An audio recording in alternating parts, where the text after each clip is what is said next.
Partir à la rencontre d'un jeune modéliste qui a plein d'initiatives, c'est de suite, on voit ça ensemble.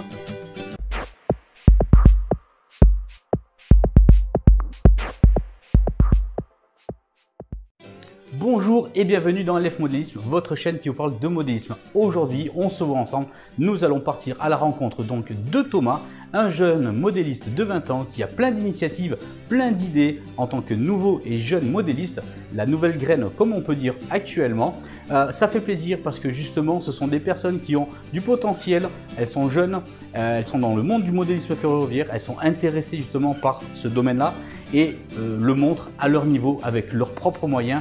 Et c'est pour cela aujourd'hui que je vous invite de rencontrer donc Thomas qui a ses propres idées en matière de modélisme ferroviaire.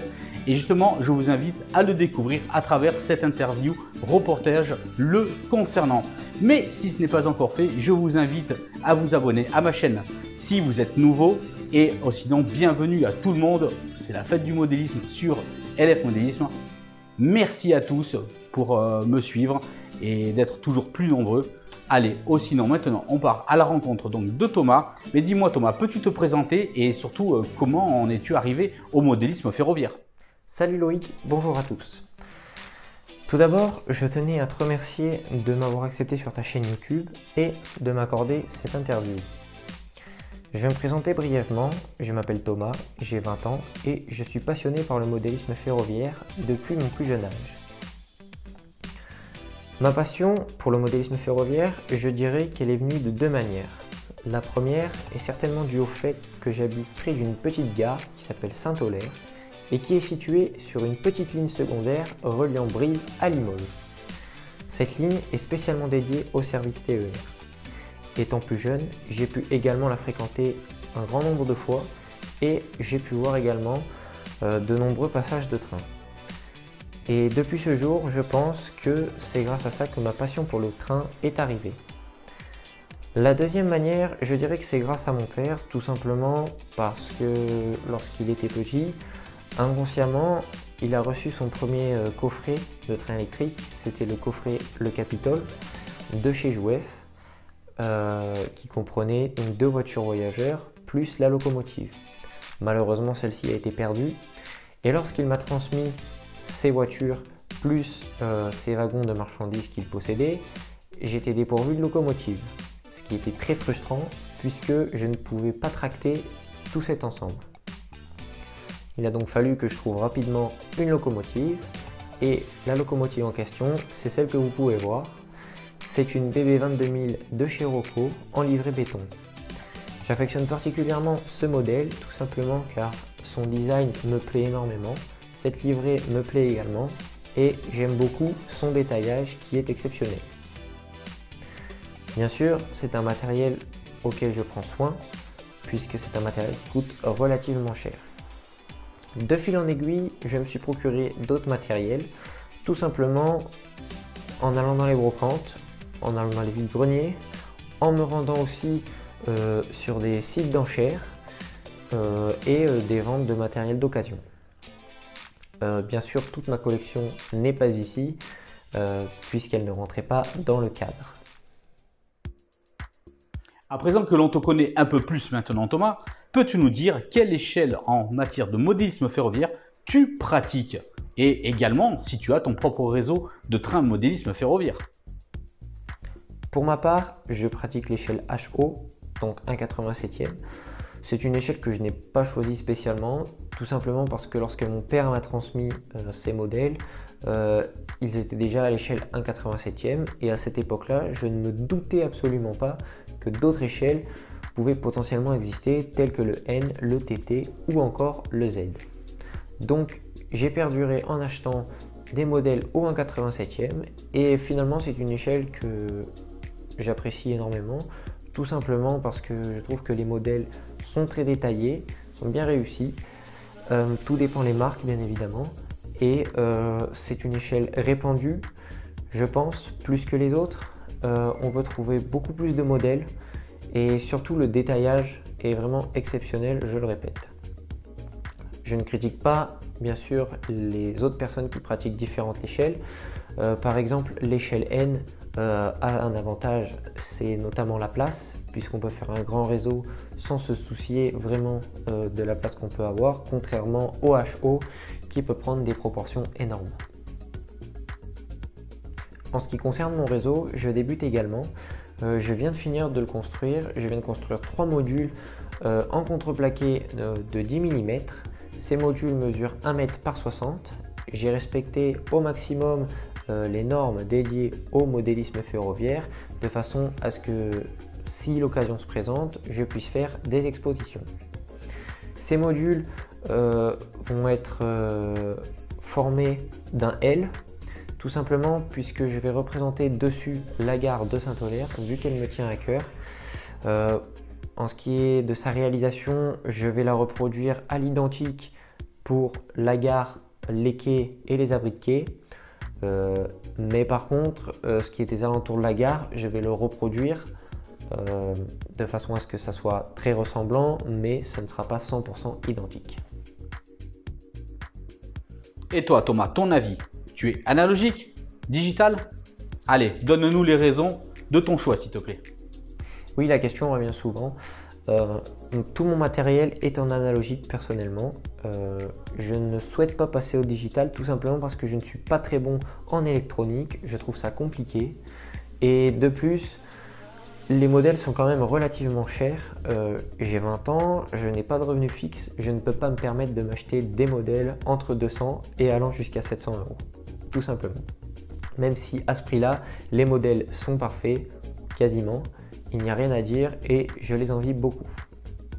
J'ai donc un penchant pour l'analogique et tout simplement, cela ne m'intéresse pas de programmer mon train d'un point A à un point B et juste à le regarder passer. J'aime interagir avec lui, j'aime le faire ralentir, le faire accélérer et je pousse même le vis assez loin puisque je contrôle moi-même la signalisation.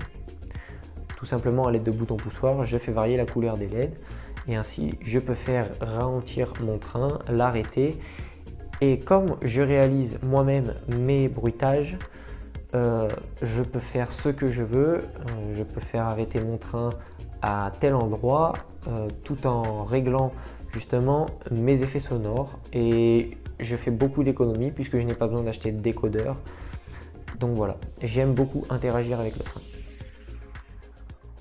Justement, Thomas, tu nous parles que tu fais tes propres bandes sonores justement pour tes trains. Justement, c'est super parce que tu as un tuto et on va le présenter ensemble justement. Allez, c'est parti, on regarde ton tuto.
A, le TER numéro 863 094 à destination de Limoges via Nexon, départ 18h34, va partir. Il desservira les gares de Varèse, Le Bure, Saint-Aulaire, Objat, Vignoles-Saint-Saulve, Pompadour, La Mèze et Nexon. Pour votre sécurité, éloignez-vous de la bordure du quai s'il vous plaît.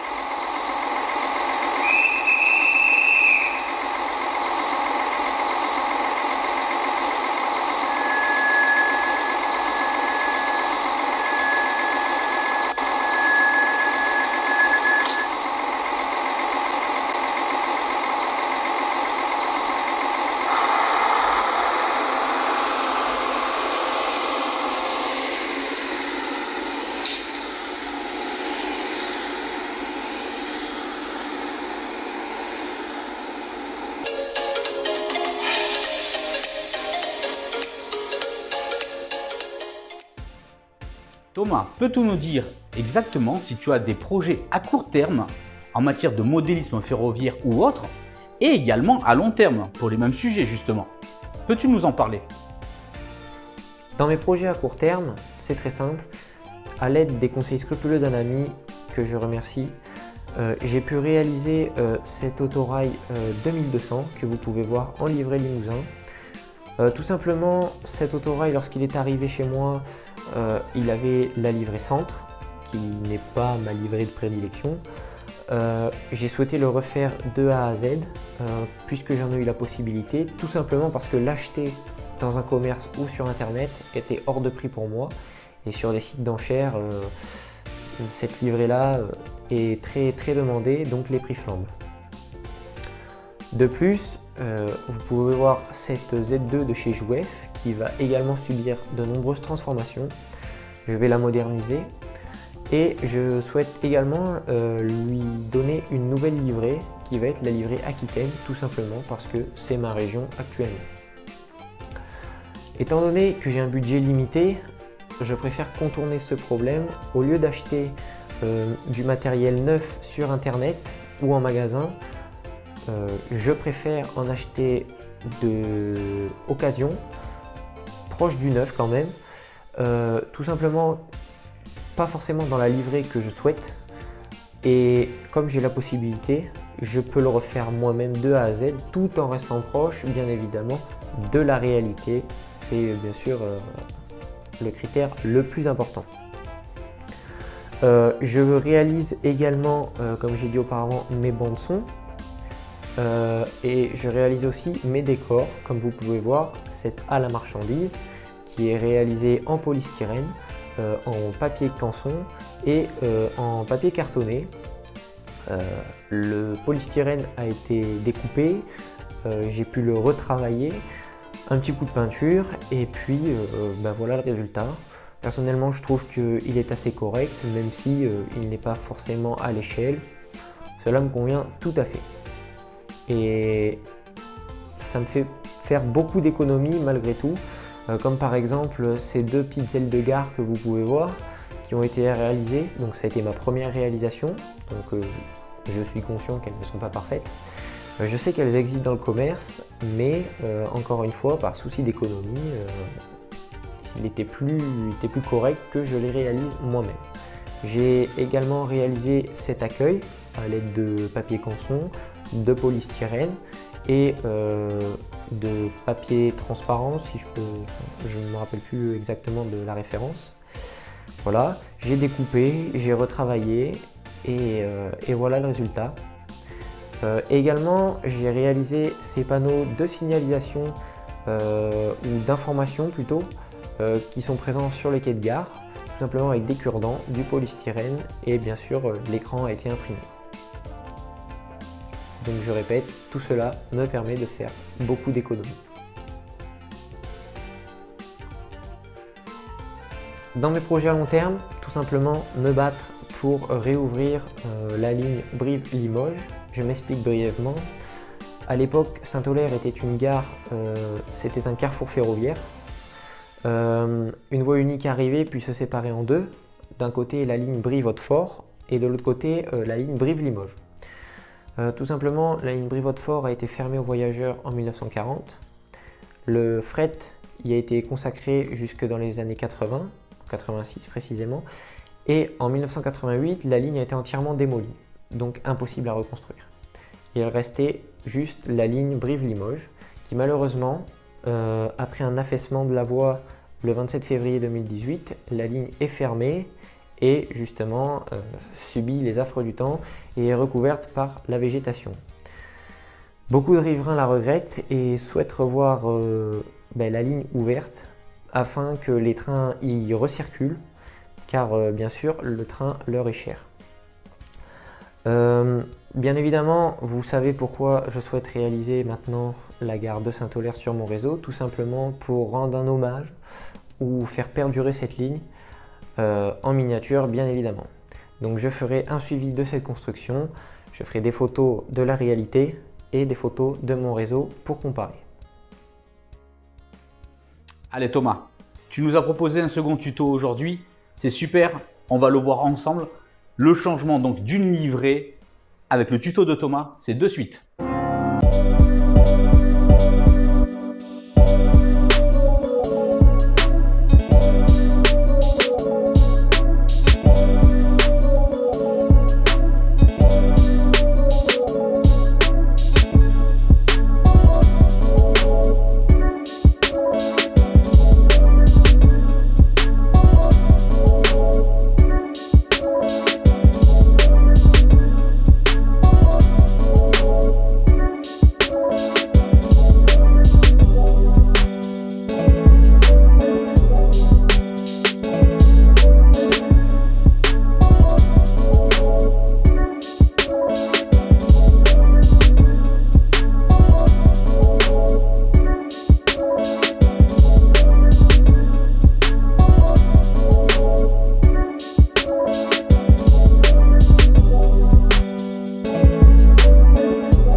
Thomas, c'est super, superbe explication.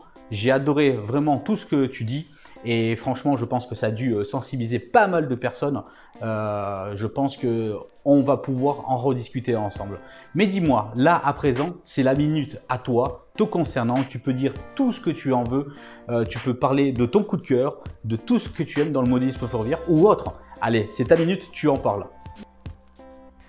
Pour moi, je pense que le modélisme ferroviaire est une passion, c'est avant tout un plaisir et il ne faut pas que ça devienne une prise de tête, bien au contraire.